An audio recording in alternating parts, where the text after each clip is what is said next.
You are looking at one of my favorite trees, an Acer palmatum in Kabudachi style. So a multi-trunk growing from the same base, or merged together basically. It's a really nice feminine style tree, and I have a hard time figuring out what my favorite front is.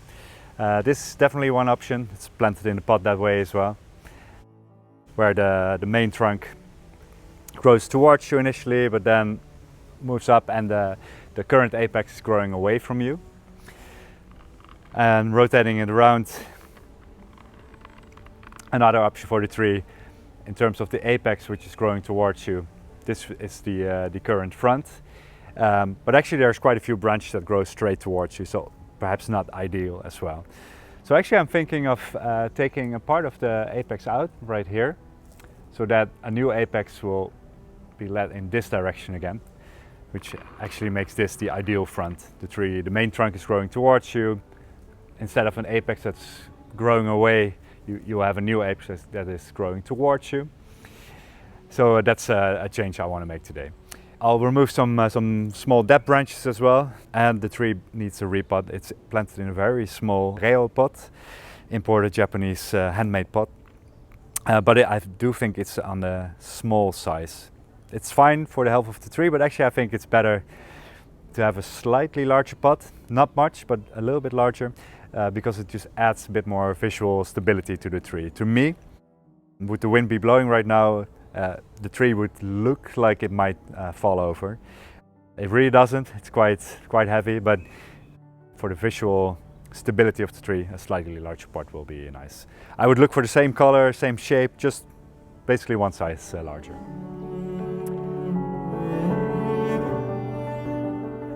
All right, so let's begin with taking a part of the top out. With maples you always risk dieback, especially making these sort of cuts, so I leave quite a large stub right now, and then half a year from now I can take more out. All right, I'll remove some of the dead branches as well. The branches that grow from the trunk I'll prune away very close to the trunk, and I cover them with cut paste to make sure that the bark heals nicely. With maples and deciduous trees you really don't want to see that scars, so using cut paste is really important. Cut paste closes the wound, so it makes sure that no bacteria and fungus, etc. goes into the bark of the tree. But sometimes in the cut paste that I use, there's hormones in there as well that help to heal and callus over quicker.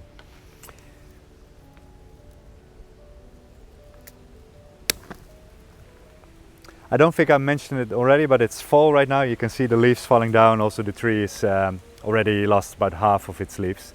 So that's a really good time to do this sort of pruning close to the base of the trunk as well. Would you do this in spring or summer, it will really start bleeding, so it's not a good time to make those larger cuts on a maple. Another dead branch here.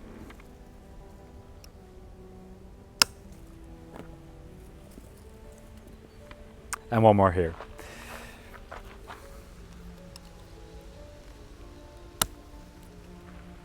So using a knob cutter, so this is a concave cutter that I use, but using a knob cutter I will work out these wounds a little bit more and then cover them with cut paste.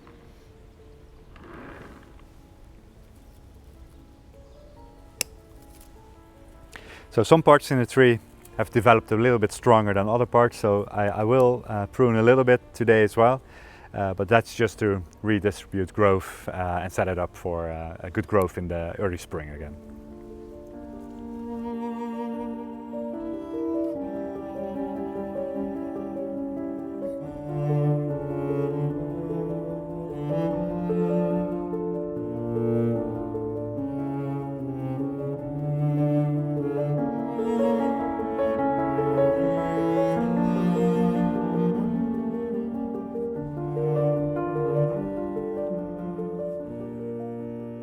If you like this video, please help us by hitting the like button or subscribe to our channel.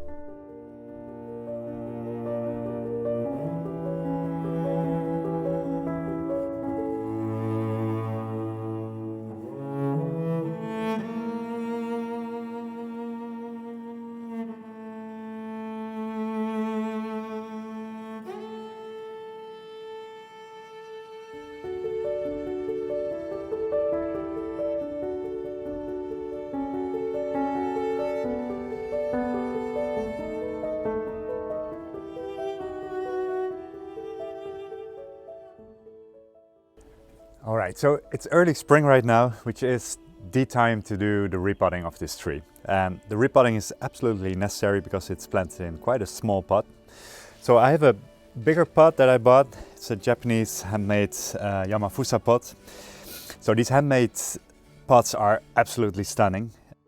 A little pricey, it's about 300 euros, so let's say 350 US dollar.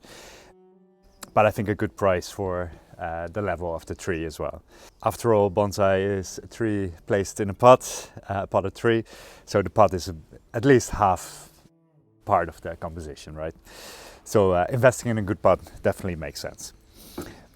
So in the remainder of this video, I'll show you how to repot a tree like this, and I consider this to be a slightly more complex repotting because I know the root mass is very compact and overgrown, so we'll need to free that up, and then I'll take you through the process step by step. First up though, I want to discuss a few of the tools that you'll need to repot. You'll need a root hook and a chopstick, necessary to get the tree out of the pot and to remove the soil from in between the roots. So the root hook is a bit more aggressive and the chopstick is a bit smoother, so for the more delicate work.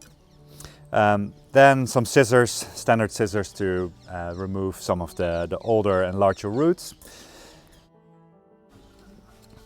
A mesh to put in the bottom of the new pot as well, and a bit of wire to fix the tree to the pot and to fix the mesh to the pot as well. Like I said, for the pot I chose this handmade blue glazed pot, which is a little bit bigger than the pot it's planted in right now, which I think will be good for the tree.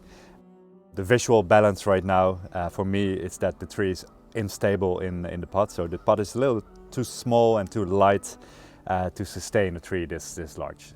Right now it's okay, but especially when the tree is in leaves, it's much bigger, and then this pot is really just too small. The discussion for pots is something that happens outside of this video. There's another video that discusses the decision for choosing a pot for your tree.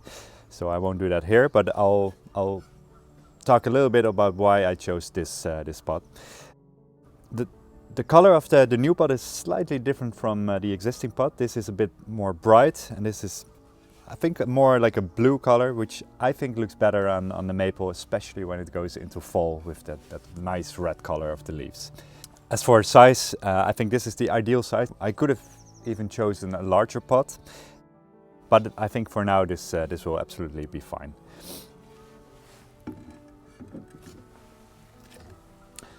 Then the other big discussion when repotting a tree is which soil to use. So bonsai trees we don't place in a random garden soil because it would retain too much moisture, and what these trees need is a lot of drainage. So the substrate that I use is an inorganic mix of akadama, about 50 to 60%, because I'm repotting a deciduous tree, with a bit of pumice and lava. So a fine mix, because the tree is not that big.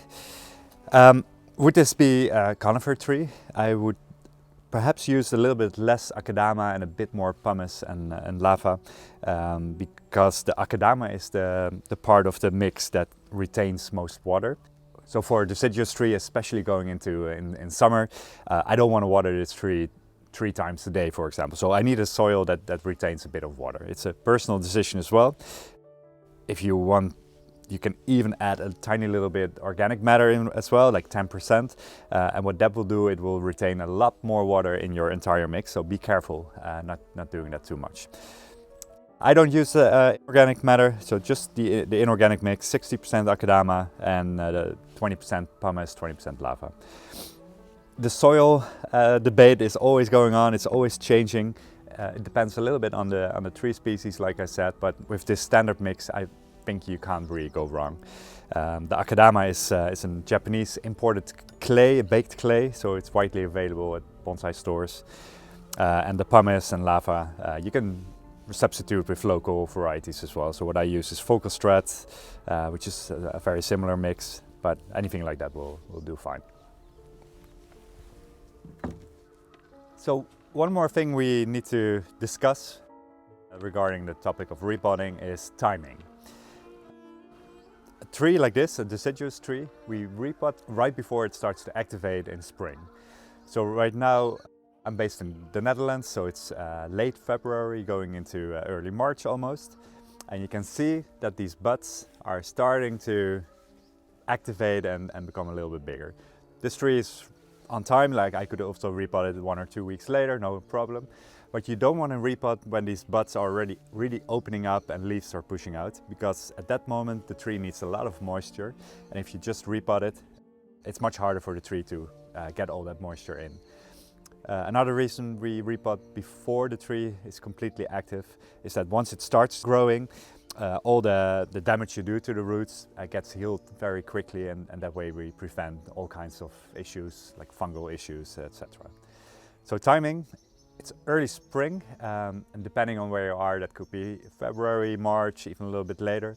It also depends on the tree, so maples activate quite quickly, some other species as well, but if you would repot, say, a juniper, you can wait a little bit longer as well. It depends on the species, so whichever tree you have, the moment you see that it starts to activate, that's the moment when you need to repot it. So it being late February right now, that means that I repot the tree today, but it might still freeze next week. So when the tree is newly repotted, I don't want it to be in strong frost. So what I'll do is I'll keep this in my greenhouse. If you don't have a greenhouse, you can place it in an unheated room or a shed. Whatever you do, don't let very low temperatures hit a newly repotted tree. So you have to protect it a little bit better until it's mid-spring and these cold temperatures are gone. Other than that, the tree won't need any additional protection at all. All right, so next up, I'll take this tree out of its pot. Usually we carefully attach them to the pot here. So I'll cut that loose, take the tree out, comb out the roots, get rid of any old soil, and then take it into the new pot. First of all though, I prepare the new pot.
All right, so what you've seen so far is that we took the tree out of its pot.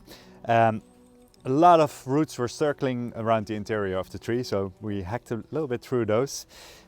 And now you can see much better how nice the tree really is, because there was moss growing all around it, and you couldn't even see how nicely all these trunks fused together. So really spectacular. I'm really pleased with seeing that again. It's been a while.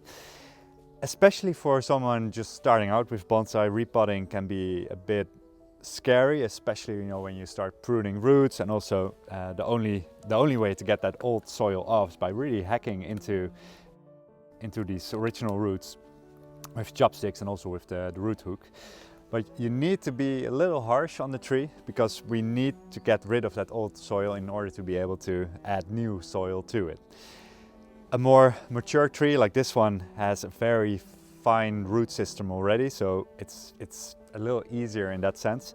But if you're working with younger material, you also need to be very careful that you don't damage the roots that are growing close to the trunks, because you need those roots to shape the nebari or the surface roots of your tree. This tree already has that, so all of this has fused together. So when the substrate will be around here, you can really see the tree nicely anchored into the pot with these surface roots. I'll continue working around the tree, getting rid of that old soil, and then I'll also take you close up. We'll also take the soil on this lower part of the tree.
Styling a bonsai tree and applying these sort of techniques correctly is one of the most difficult parts in creating a bonsai tree.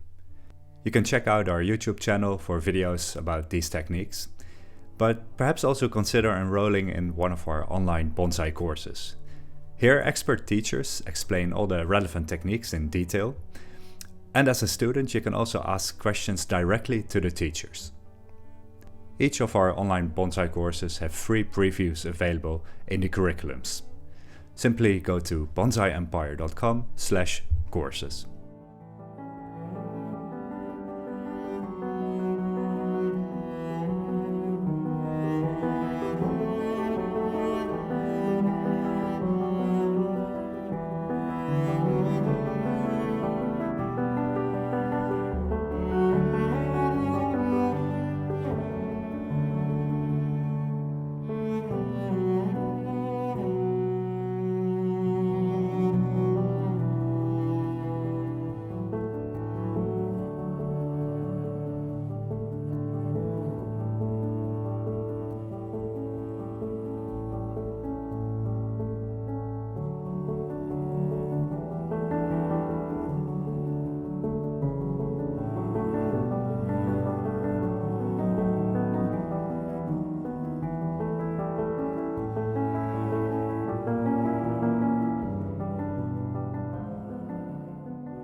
So I'm back here with the repotted tree now in summer. It's late June.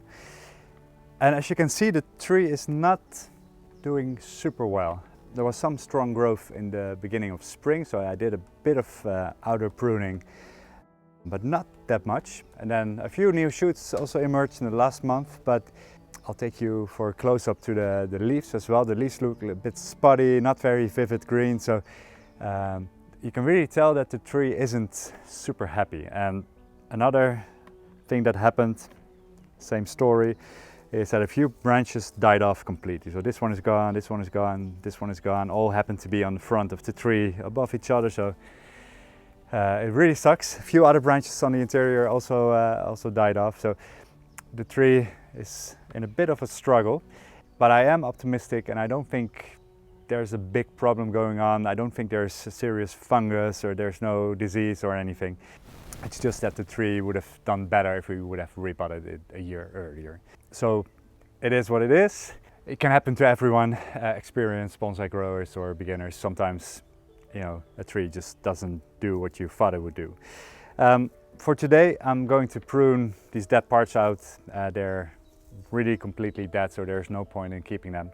And I'll prune these longer shoots back as well. A bit of pruning, but not too much. I'll keep the tree semi-shaded, so the ideal spot will be morning sun and late afternoon sun, and then not the intense sun of midday. I have a spot in my garden with exactly that, so that's where this tree is placed. All right, so removing the dead branches and a bit of pruning here.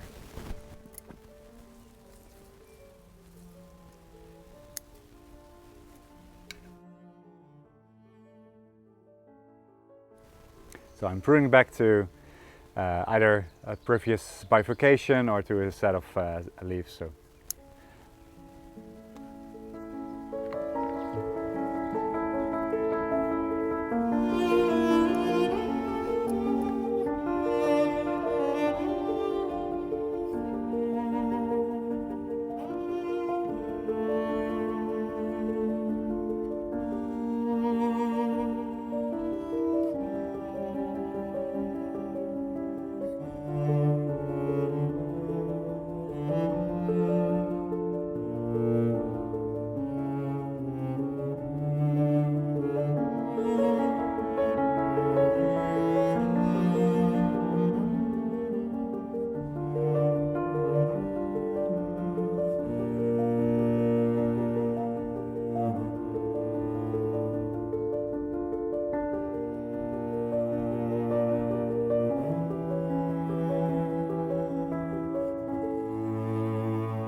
Learn how to create your own bonsai trees by enrolling in one of our online bonsai courses.